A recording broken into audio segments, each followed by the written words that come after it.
Hello. As you say in Norway, hyggelig å være her. Is that good?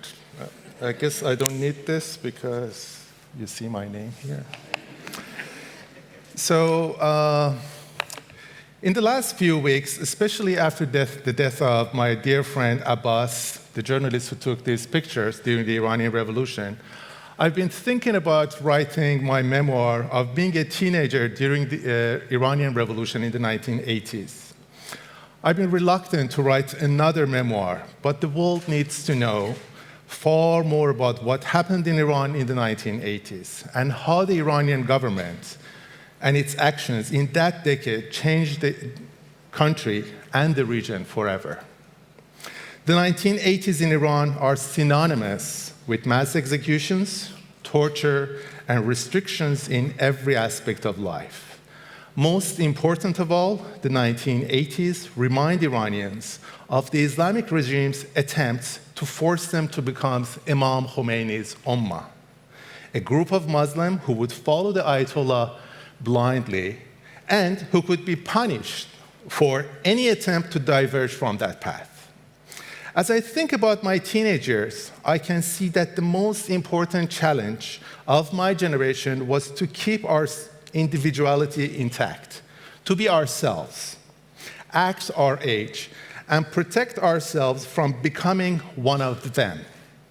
Growing your hair long and listening to forbidden music were acts of resistance. When a regime tries to change you into an agent of the state or a collaborator, remaining normal can be a heroic act. And now for something completely different. This is me as a teenager in Iran. I was 16 and loved rock music. The only crime I'm committing in this picture is looking like a nerd. This is Tehran, 1983. If caught, I could be at a minimum sentenced to 148 lashes, 74 for possession of this poster, and 74 for listening to the music of the musicians in the background. 35 years later, the government has given up on forcing such restrictions, but young Iranians can still be harassed for making individual choices. It's a challenge for me to convey the sense of claustrophobia and suppression that we felt back then, and that so many Iranians still feel today. And at the same time, to talk about the everyday heroism of ordinary citizens who, despite government's daily intrusions, just try to be themselves. This is, of course, a challenge that I cherish. And in my work, I try to convey this sense of claustrophobia and at the same time hope that every Iranian feels every day in my films, documentaries, and even in private conversations that we'll hopefully have in the halls of this conference and we've had so far. It's defined my career path as a journalist and filmmaker, and most importantly, it's given me a great purpose in life.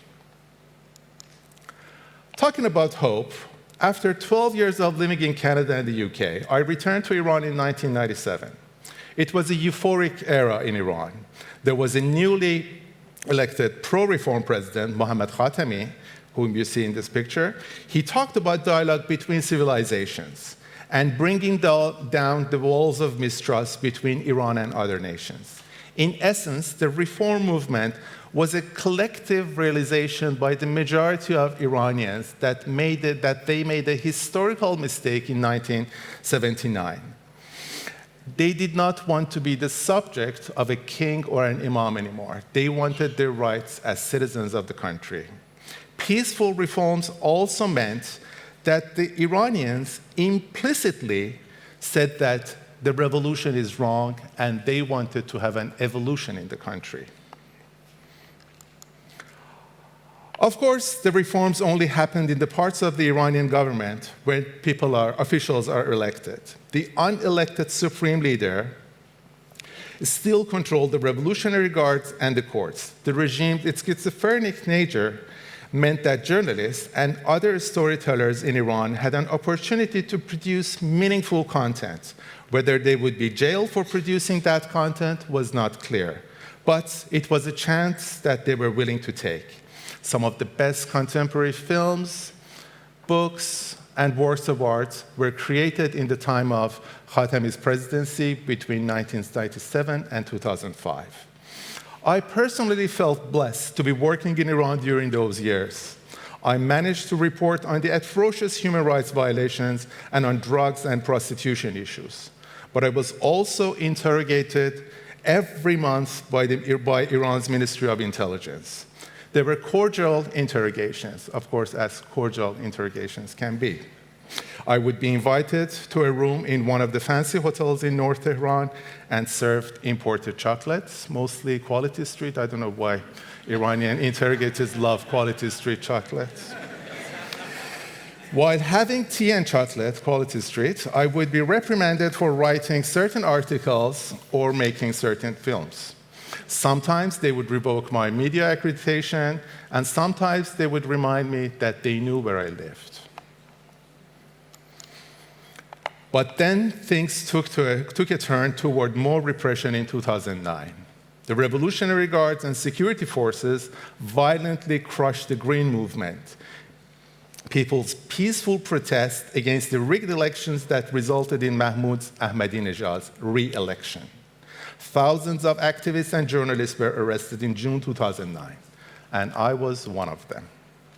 I spent 118 days in prison, 107 days in solitary confinement. I was charged with undermining the security of the nation and subjected to brutal psychological and physical torture. Every day I was told I was going to be executed. 2 times I contemplated committing suicide, but I had so much to live for. As some of you may have seen in Jon Stewart's Rosewater, my interrogations went from bizarre to surreal and beyond. I was accused of being in touch with a Zionist spy named Anton Chekhov. Yes, the 19th century Russian playwright, because I was a member of an Anton Chekhov group on Facebook. I was asked to write down the names of every Jewish person I've ever met in my whole life. In fact, they didn't ask me to write the name of Jewish persons. They asked me to write the names of Jewish elements, because for many interrogators, many Revolutionary Guards in Iran, there are no Jewish people. There are only Jewish elements. And the icing on the cake was that I was accused of working for a spy agency named Newsweek, the magazine I used to write for. In the words of my torturer, in the immortal words of my torturer, a spy gathers and sells information, and that's exactly what a journalist does. These words may sound ridiculous in hindsight, but alas, this is the current thinking of the Iranian regime, and it's an even further shame that it's how many governments around the world regard journalism these days. It's been 9 years since my captors did their best to silence me, and I've done my best to be as outspoken as I can be. The main purpose of solitary confinement is to deprive prisoners of their senses and to emasculate them. And yet, it can be empowering. When you're released, you realize your inner powers, and you can use those powers to defeat your jailers. That's why, since my release from Evin prison, I've been on a journey during which I've made new friends and have rebuilt my life, not only as a journalist and filmmaker, but also as an activist. To be honest with you, I never wanted to be an activist. But after my release, following an amazing campaign by my family, my friends, my colleagues around the world, I felt that it was my duty to help those languishing in Iranian jails and in jails in other countries. Since achieving freedom, I've tried my best to raise awareness about the human rights situation in Iran and fight the Iranian government through legal means when possible. In 2013, I started IranWire, an online platform for Iranian citizens and journalists to share information that is banned inside the country.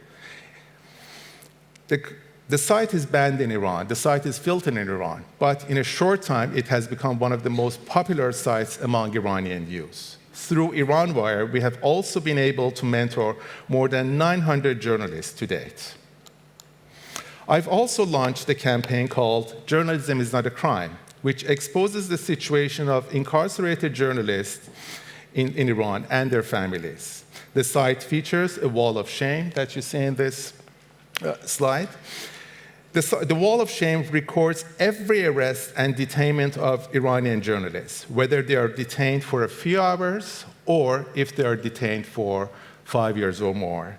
Their plights are recorded on this wall of shame, and we also provide legal and psychological help to the journalists after their release and to their families while the journalists, their loved ones, are incarcerated. The idea behind the wall of shame is to give names to statistics, faces to those names, and to tell the stories of individuals whose only crime is doing their job. Because we need and we can make governments accountable for every infringement of the rights of their citizens. And we can do that by telling the stories of the individuals, the stories of everyday heroism. Regimes may have guns, jails, and torturers, but we can defy them with our smartphones, laptops, and cameras. Long after they're gone, future generations will read and watch the stories of our everyday heroes. Our children will learn that we have defeated our oppressors by remaining ourselves and not becoming one of them. Thank you very much.